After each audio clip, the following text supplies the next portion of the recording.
अगर आप एचआर में एमबीए कर रहे हैं या एचआर का रिलेटेड कोई भी कोर्स कर रहे हैं तो ये वीडियो आपके लिए वेरी इंपॉर्टेंट है। आज की वीडियो में हम करियर पार्ट डिस्कस करने वाले हैं। आपको एचआर करने के बाद क्या करना है, किस फील्ड में जाना है, क्या मुझे पेरोल में जाना है, रिक्रूटमेंट में जाना है, कंप्लायंस में जाना है, ट्रेनिंग एंड डेवलपमेंट में जाना है, या एचआर जर्नलिस्ट बनना है। कितनी सारी फील्ड है। बहुत सारे स्टूडेंट ऐसे होते हैं जिनको पता नहीं होता कि हम कौन सी फील्ड को सिलेक्ट करें, और जब वो कुछ टाइम तक किसी कंपनी में काम करते हैं, फिर उस टाइम तक बहुत देर हो चुकी होती है और उनको समझ नहीं आता अब हम क्या करें। उस टाइम पर वो 2-3 साल का एक्सपीरियंस ले चुके होते हैं, फिर उन्हें उस करियर में स्टक रहना पड़ता है और वो फंस जाते हैं। तो आपकी जॉब सेटिस्फेक्शन नहीं होगी, आप कंपनी को 100% नहीं दे पाएंगे, जिससे आपकी ग्रोथ स्टक हो जाएगी और आप सक्सेस नहीं हो पाएंगे। तो आज की वीडियो में हम डिसाइड करेंगे कि आपको कौन सी फील्ड में जाना चाहिए। आपके इंटरेस्ट वाइज हम डिस्कस करेंगे एचआर में किस फील्ड में हमें ज्यादा सैलरी मिलती है, और क्या हमारा उस फील्ड में इतना इंटरेस्ट है जहां हमें ज्यादा सैलरी मिल रही है। मतलब जिस फील्ड में हमें ज्यादा सैलरी मिल रही है कहीं उसमें प्रेशर तो नहीं है। इतने मेच्योर नहीं होते जब हम किसी कंपनी को सिलेक्ट करते हैं, क्योंकि उस टाइम तक हमारी जस्ट पोस्ट ग्रेजुएशन कंप्लीट की होती है और हमारा माइंडसेट उस टाइम स्टूडेंट का होता है, एक कॉलेज माइंडसेट होता है। और हम इतना डीपली एनालाइज नहीं करते अपने करियर को लेकर कि हमें इन फ्यूचर कितनी प्रॉब्लम्स आएंगी।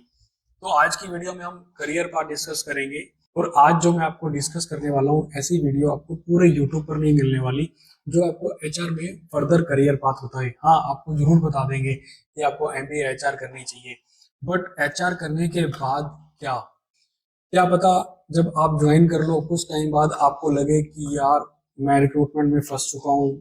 जो एचआर जर्नलिस्ट का पेरोल का काम कर रहा है वो तो सारा दिन फ्री घूमते हैं, उनके पास कोई प्रेशर नहीं है। फिर आपको रियलाइज होता है, लेकिन उस टाइम पर वो रियलाइजेशन का टाइम नहीं होता। आप फंस चुके होते हो अपने करियर में, आप आगे बढ़ चुके होते हो। उस टाइम पर आप अपने आप को पीछे नहीं देख सकते, क्योंकि उस टाइम बाद आप मैरिज का प्लान होता है। तो आप उस टाइम पर करियर मूव करोगे तो फिर आपको जीरो से स्टार्ट करना पड़ता है। इन चीजों से बचने के लिए आज मैं आपको हर फील्ड का इंटरेस्ट बताऊंगा।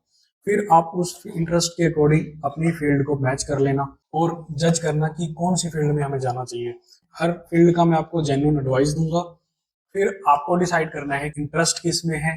क्या मेरा इंटरेस्ट सैलरी ज्यादा में है, प्रेशर ज्यादा में है, या मैं थोड़ा जॉब सेटिस्फेक्शन भी चाहता हूँ। तो आपको वो करियर चूज करना चाहिए जिसमें आपका इंटरेस्ट है। तो हम वन बाय वन डिस्कस करेंगे। हेलो फ्रेंड्स, मेरा नाम है रजत। एचआर में 13 साल से काम कर रहा हूँ। तो मैंने अपना करियर रिक्रूटमेंट में स्टार्ट किया था। तो उस टाइम पर सबसे बड़ी बात ये थी कि मैं एक स्टार्टअप कंपनी में चला गया था।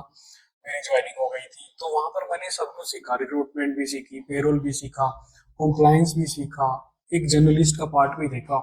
तो आज के टाइम पर मुझे एचआर में सब कुछ नॉलेज है, और तो मैं एक एचआर जर्नलिस्ट से एक मैनेजर, सीनियर मैनेजर लेवल की पोजीशन पर अभी हूँ। समझता हूँ कि मुझे एक अच्छा एक्सपीरियंस है और मैं एक अच्छी गाइडेंस दे सकता हूँ उन स्टूडेंट्स को जिनको जिनको अपना पाथ क्लियर नहीं है। क्योंकि अगर मैं अपनी जर्नी की बात करूँ तो उस टाइम पर मैं सोचता था शायद मुझे ये भी बता सकते हैं कि कोई एचआर तो मैंने ले ली, मुझे किसी ने गाइड किया कि एचआर ले लो, एचआर के बाद क्या करना है ये किसी ने गाइड नहीं किया।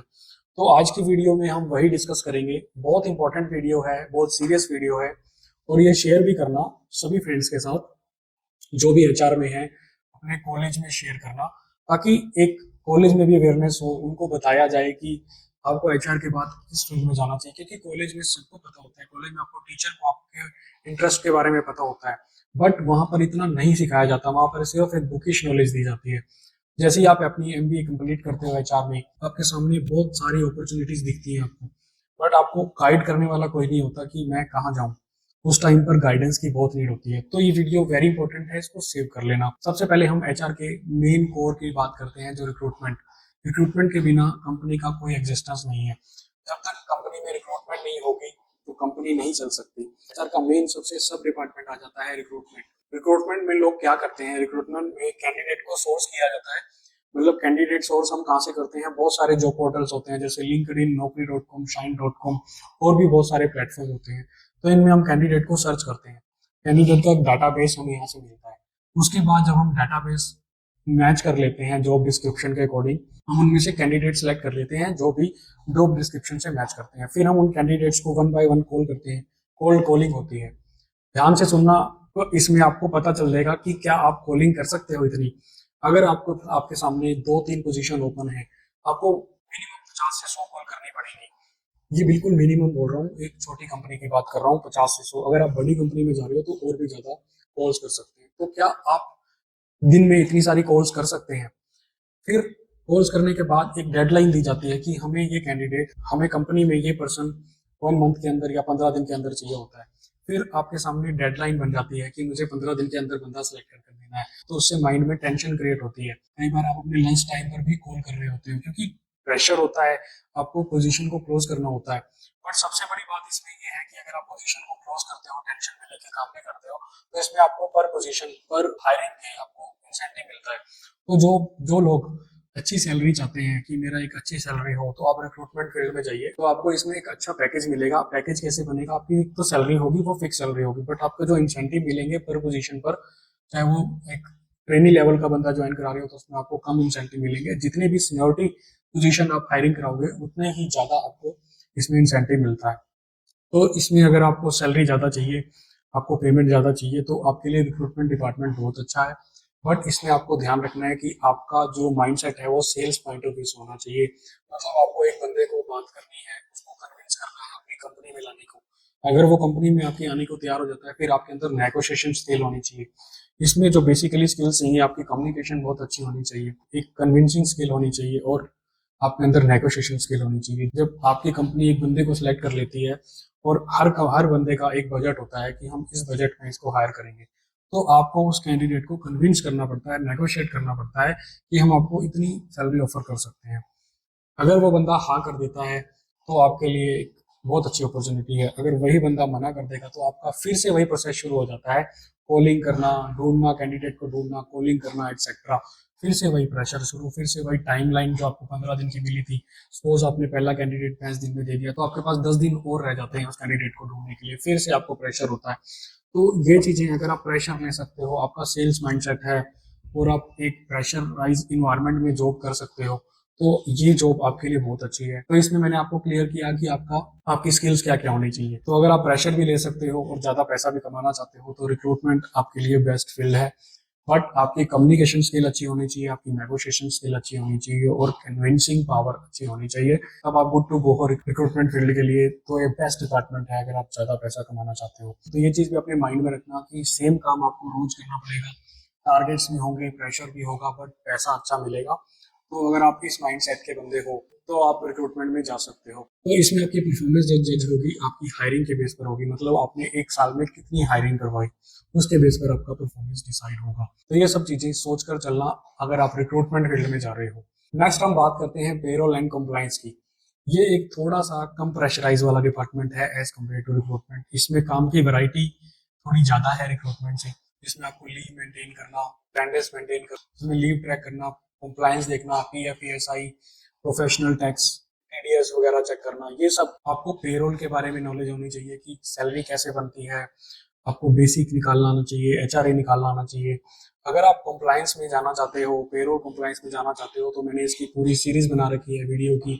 इसमें आपका जो मेन काम आता है वो मंथ के एंड में आता है, जो पेरोल का टाइम आता है उस टाइम पर आपको अटेंडेंस मेंटेन करनी होती है, लीव ट्रैकर चेक करना होता है, सैलरी बनानी होती है, कंप्लायंस देखना होता है, प्रोविडेंट फंड और ईएसआई टाइमली पे हो वो सब चेक करना पड़ता है। तो बेसिकली इसमें प्रेशर कम होता है रिक्रूटमेंट से, बट काम इसमें बहुत वैरायटी का होता है।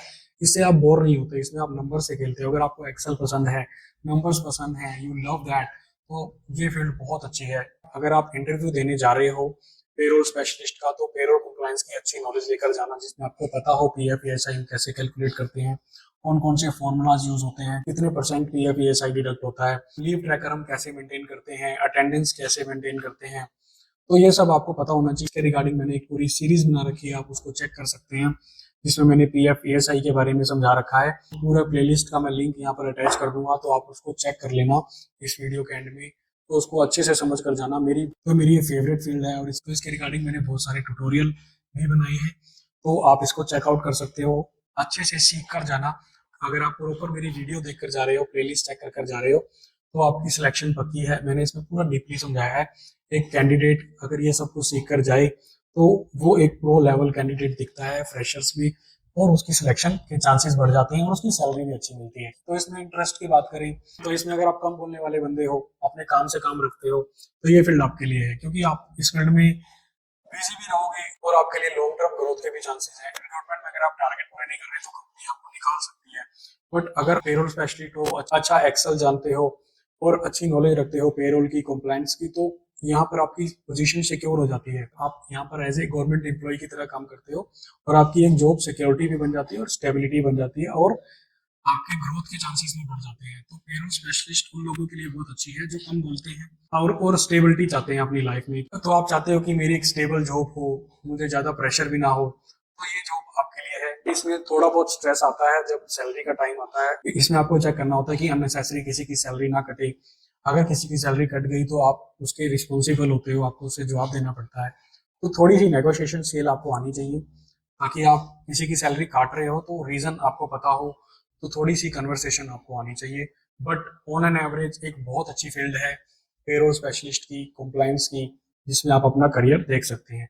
इसमें पैसा इतना ना बने, बट इसमें आपकी जॉब स्टेबल हो जाती है और आप एक लॉन्ग टर्म कंपनी के एसेट बन जाते हो। इसमें सैलरी की ग्रोथ होती है, बट इसमें इंसेंटिव इतना नहीं मिलता जो एक रिक्रूटमेंट वाले बंदे की सैलरी है, उससे आपकी सैलरी थोड़ी इसमें कम रहेगी, बट प्रेशर इतना नहीं होगा। आपको आपकी जॉब जाने के चांसेस बहुत कम होंगे। अगर आप स्टेबल साइलेंटली काम करना चाहते हो, बहुत अच्छा सब डिपार्टमेंट है एचआर का, आप इसमें अपना करियर देख सकते हैं। नेक्स्ट हम बात करते हैं एचआर जर्नलिस्ट की। ये एक ऐसा सब डिपार्टमेंट है जिसमें ग्रोथ के चांसेस इतने हैं। आप अगर एज एचआर जर्नलिस्ट ज्वाइन करते हो तो आप एक सीईओ एचआर भी बन सकते हो, मैनेजिंग डायरेक्टर इन एचआर भी बन सकते हो, क्योंकि एचआर जर्नलिस्ट ऑलराउंडर होता है। वो कभी रिक्रूटमेंट भी देख रहा होता है, कभी पेरोल भी देख रहा होता है, कभी पॉलिसी भी बना रहा होता है। तो वो बहुत सारे काम करता है, मल्टीपल टास्क करता है। कभी कंपनी में कोई इवेंट करवाना, एम्प्लॉय एंगेजमेंट करवाना, कोई डोनेशन कम कराना, कोई पार्टी ऑर्गेनाइज करवाना, तो ये सारे काम एचआर जर्नलिस्ट के होते हैं। वो मतलब कोई किसी को प्रॉब्लम आ रही है, किसी एम्प्लॉय को अपनी सैलरी रिलेटेड प्रॉब्लम आ रही है, कोई प्रॉब्लम एम्प्लॉय रिलेटेड कोई भी प्रॉब्लम है, वो एचआर जर्नलिस्ट ही सोल्व करता है। अगर कोई एम्प्लॉय छोड़कर जा रहा है तो वहां पर उस एम्प्लॉय से बात करते हैं, उसको रिटेन करने की कोशिश करते हैं। कोई एम्प्लॉय अनहैप्पी है अपने काम को लेकर, अपने बॉस को लेकर, तो वहां पर वो कंपनी में एक ब्रिज का काम करते हैं, उस बॉस का उस एम्प्लॉय के साथ पैचअप करवाते हैं। कोई भी कंपनी में प्रॉब्लम आ रही है एचआर से रिलेटेड तो वो सारा काम हैंडल करते हैं। जब मैं रिक्रूटर ज्वाइन किया था तो उस कंपनी में मैं पेरोल भी देखता था, कंप्लायंस भी देखता था, तो सारे काम मुझे करने पड़ते थे। तो धीरे धीरे मैं सब कुछ सीख गया। जब मुझे दूसरी कंपनी में इंटरव्यू हुआ, मुझसे पूछा गया कि आपको क्या काम आता है, तो मैंने जब उनको बताया कि मुझे सब काम आते हैं, सारा कुछ मैंने हैंडल किया है, कैंडिडेट को सिलेक्ट कराया है, फिर मैंने उसकी ऑन बोर्डिंग करी है, मैंने पॉलिसी भी बनाई है, मैंने कैंडिडेट को रिटेन, मैंने कंपनी में एम्प्लॉय को रिटेन भी किया है, पेरोल भी बनाया है, कंप्लायंस भी देखा है। ये सारे काम जब मैंने अपने बताए, अब सेकंड ईयर मैंने दूसरी कंपनी में ज्वाइन किया तो उन्होंने मुझे एचआर जर्नलिस्ट की पोजीशन पर हायर किया और बहुत ही थोड़े टाइम पर मुझे पता नहीं चला असिस्टेंट मैनेजर से डिप्टी मैनेजर बन गया, फिर एक मैनेजर लेवल और आज मैं एक सीनियर मैनेजर लेवल पर हूँ। कुछ टाइम बाद मैं और भी ग्रोथ कर लूंगा। तो इसमें एचआर जर्नलिस्ट की पोजीशन में जब आप काम करते हो तो आपको एक ऑलराउंडर सारे काम पता होते हैं, तो आप किसी भी डिपार्टमेंट में फिट हो जाते हो। जब आपने सारे काम किए होते हैं तो कंपनी आपको मल्टीपल टास्क देती है, तो उससे आपके ग्रोथ के चांसेस और बढ़ जाते हैं। तो मेरी ये बेस्ट फील्ड है। आज के टाइम में जो मैं ग्रो हूँ, मैंने सारे काम एक स्मॉल कंपनी में सीखे हैं। तो क्योंकि स्मॉल कंपनी में एक पेरोल स्पेशलिस्ट भी एक जर्नलिस्ट एचआर जर्नलिस्ट होता है और एक पेरोल स्पेशलिस्ट भी रिक्रूटर होता है, तो उसको सारे काम करने पड़ते हैं। तो वो एक अपॉर्चुनिटी मिली। अगर आपको कोई स्मॉल कंपनी में इंटरव्यू देने जा रहे हो तो इसे अपना एक बेस्ट पॉइंट ही मानना, क्योंकि वहां पर आपको बहुत कुछ सीखने को मिलेगा। और बजाय की बड़ी कंपनी में अगर आप एमएनसी कंपनी में जाते हो तो आपको एक स्पेसिफिक, अगर आप रिक्रूटमेंट में जा रहे हो तो रिक्रूटमेंट का ही काम दिया जाएगा, वो कोई काम नहीं करवाया जाएगा, तो आप एक ही फील्ड में वहां पर रह जाते हो। तो आपको एक्सप्लोर करना चाहिए। तो मैंने आपको बता दिया आपके इंटरेस्ट वाइज कौन सी फील्ड आपके लिए अच्छी है। तो फिर भी आपको कोई डाउट रह जाता है तो अपना आप इंटरेस्ट के साथ, तो अपना इंटरेस्ट मुझे कमेंट में मेंशन करो, तो मैं आपको उसमें क्लैरिटी दूंगा कि आपके लिए बेस्ट डिपार्टमेंट कौन सा है। बेसिकली जर्नलिस्ट के प्रोफाइल के लिए आपकी कम्युनिकेशन थोड़ी स्ट्रांग होनी चाहिए, अच्छी होनी चाहिए, कन्विंसिंग पावर, नेगोशिएशन अच्छी होनी चाहिए, क्योंकि आपको इसमें कैंडिडेट को रिटेन भी करना है, आपको रिक्रूटमेंट का काम भी करना पड़ सकता है। एचआर जर्नलिस्ट की पोजीशन में आपको ग्रोथ के चांसेस बहुत मिलने वाले हैं। तो होप मैंने क्लैरिटी देने की कोशिश की, मैंने डिपार्टमेंट वाइज क्लैरिटी देने की कोशिश, इंटरेस्ट वाइज मैंने क्लैरिटी देने की कोशिश की। मैंने ये भी बताया इस वीडियो में कि सैलरी कौन से डिपार्टमेंट में ज़्यादा मिलेगी, ये सब कुछ मैंने क्लैरिटी देने की कोशिश की। तो मैंने आपको करियर पाथ दे दिया। इतना समझाने के लिए हमारे टाइम में कोई भी नहीं था, मैंने आपको क्लैरिटी दी है। अब आपके सामने आपकी डायरेक्शन है कि आप एक एक्सट्रोवर्ट हो, ज़्यादा बोलने वाले हो, प्रेशर ले सकते हो, तो रिक्रूटमेंट आपके लिए है। अगर आप कम बोलने वाले हो, अपने काम से काम रखने वाले हो, एक्सेल अच्छे से आता है, नंबर्स के साथ खेलना अच्छा लगता है, तो आपके लिए पेरोल डिपार्टमेंट, कंप्लायंस डिपार्टमेंट बहुत अच्छे से कर सकते हो। एक मिक्सेबल पर्सन हो, सबके साथ इजीली मिक्स हो जाते हो, तो एचआर जर्नलिस्ट की पोजीशन आपके लिए अच्छी है। बट इसमें आपको थोड़ा काम, एचआर जर्नलिस्ट पे जाने के लिए आपको थोड़ा समझना पड़ेगा रिक्रूटमेंट के बारे में, पेरोल के बारे में, कंप्लायंस के बारे में आपको थोड़ी नॉलेज होनी चाहिए, तभी आप एचआर जर्नलिस्ट की पोजीशन पर जा सकते हो। तो उसके लिए मैंने पूरी सीरीज बना रखी है, आप मेरी वीडियो चेक करिए। रिक्रूटमेंट की भी मैंने वीडियो बनाई है, जो रिक्रूटमेंट में जाना चाहते हैं तो रिक्रूटमेंट की मैंने प्रॉपर वीडियो बनाई है, कैसे हम कैंडिडेट को सर्च करते हैं naukri.com पर। मैंने PF ESI की वीडियो बनाई है, सभी का लिंक मैं अपनी डिस्क्रिप्शन में लगा दूंगा। पेरोल कैसे हम बनाते हैं, सैलरी शीट कैसे बनाते हैं, सैलरी स्लिप कैसे बनाते हैं, उन सभी की वीडियो बनाई है। तो आप मेरी प्लेलिस्ट चेक करना, तो आपको बहुत नॉलेज वहां से मिलेगी। अगर आप सब कुछ सीख के जा रहे हो तो आपके लिए एक एचआर जर्नलिस्ट की पोजीशन आपकी वेट कर रही है, और आप वहां पर इंटरव्यू देकर एक अच्छा करियर सेलेक्ट कर सकते हो, जो कि बेस्ट करियर है, और आप जल्दी ग्रो कर सकते हो एचआर जर्नलिस्ट की पोजीशन पर। तो मिलते हैं नेक्स्ट वीडियो में और नई इन्फॉर्मेशन के साथ और प्रैक्टिकल एग्जाम्पल के साथ। तब तक के लिए stay safe, stay updated and best of luck.